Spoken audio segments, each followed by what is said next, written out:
сезгә, дуслар. Үткән чыгышымда мин сезгә бер хуҗаның йөзем бакчасында эшләгән ялчылары турында изге язмадан киная укып, фикерләрем белән уртаклаша башлаган идем. Йөзем бакчасына эшкә ялланган ялчыларның кайберсе иртә таңнан ук килеп, кайберләре ярты көн, кайберләре аннан да азрак вакыт, соңгы ялланганнары бары бер генә сәгать эшләгәннәр. Ләкин кич эш беткәч, хуҗа аларның барысына да бер көнлек хезмәт хакы, берәр динар түләгән. Иртә таңнан килеп, көне буе эссе кояш астында авыр көч куеп эшләгән беренче ялчыларның бик каты үпкә ачулары чыккан. Хуҗа белән көненә бер динарга килешкән булсалар да, беренчеләр хуҗаны гаделсезлектә гаепләгәннәр. Чөнки хуҗа соңгы килгәннәргә бер динар түләгәч, алар күбрәк алырбыз дип уйлаганнар. Ләкин хуҗа башта килешкәнчә беренчеләргә дә шул ук хакны түләгән. Хуҗа нинди кеше булган соң? Ул бай, аның йөзем бакчасы да бар. Эшчеләр ялларга һәм юмарт түләргә акчасы да күп. Хуҗа шулай ук кызганучан. Көне буе бер кемдә ялламаган кешеләрне дә үз бакчасына эшкә җибәргән. Хуҗа гадел, ул беренче булып ялланганнарга килешкәнчә түли. Ул бер кемне дә рәнҗетми. Хуҗа бик юмарт, бер сәгать кенә эшләгәннәргә дә бер көнлек эш хакы түли. Хуҗа зирәк акыллы кеше. Ул беренчеләрнең эшләре нинди икәнне дә күрә, аларны фаш итәр өчен соңгылардан башлап түләтә. Бу кинаяда хуҗа кемне сүрәтли? Әлбәттә, Раббыны һәм аның кешеләрнең эшләренә карамыйча, аларны мәрхәмәте белән коткаруын. Һәр төркемгә дә хуҗа бер динар бирә. Бу Раббының мәрхәмәт бүләген, Гайса аша кешеләрнең гынахларын кичерүен һәм мәңгелек тормыш бүләк итүен тасвирлый.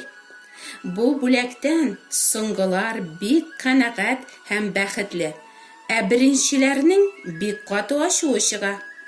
Аларның берсенә хуҗа әйтә: "Үзеңнекен ал да кит." Кит.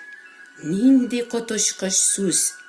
Әгәр хуҗа кемгә дә булса шул сүзне әйтсә, синең хуҗа белән исап-хисабың мәңгегә üzülә димәк. Хуҗа сиңа кит ди. Ул сине күрергә теләми димәк. Син аның йөзеннән куыласың.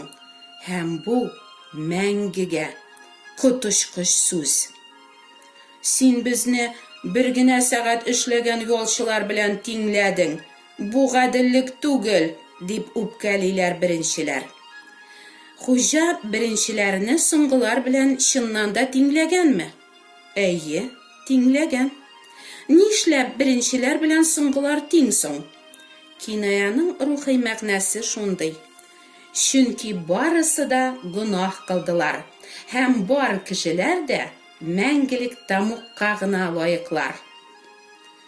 Нигә соңгыларга хуҗа бик юмарт түләгән?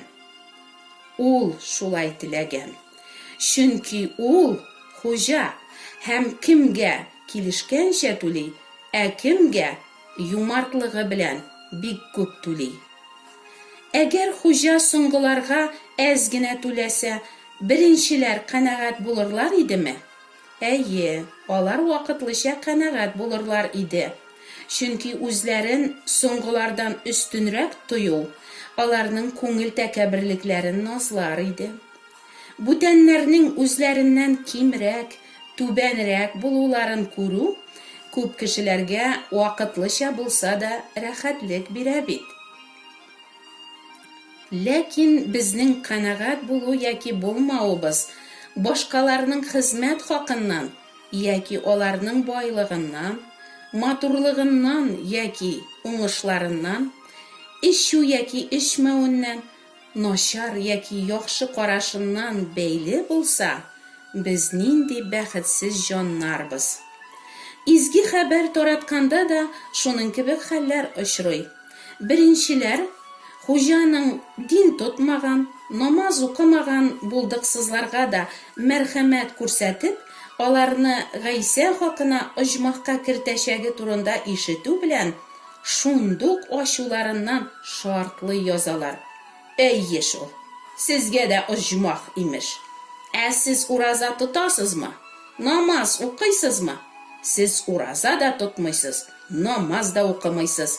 Сез бит яттан гарәпчә дуалар да белмисез. Тиешенчә киенмисез дә. Кая сезгә безнең кебек булырга? Бик җиңел генә. Бер нәрсә дә эшләмичә генә оҗмахка кермәкчесез. Башта безнең чаклы ураза тотыгыз әле, намаз укыгыз, дуалар ятлагыз, саваплар җыегыз. Бу беренчеләрнең соңгыларга карата никадәр көчле нәфрәтләре чыга. Ә йөрәктәге нәфрәт кешене үтерү белән бер дип аңлата изге язмалар.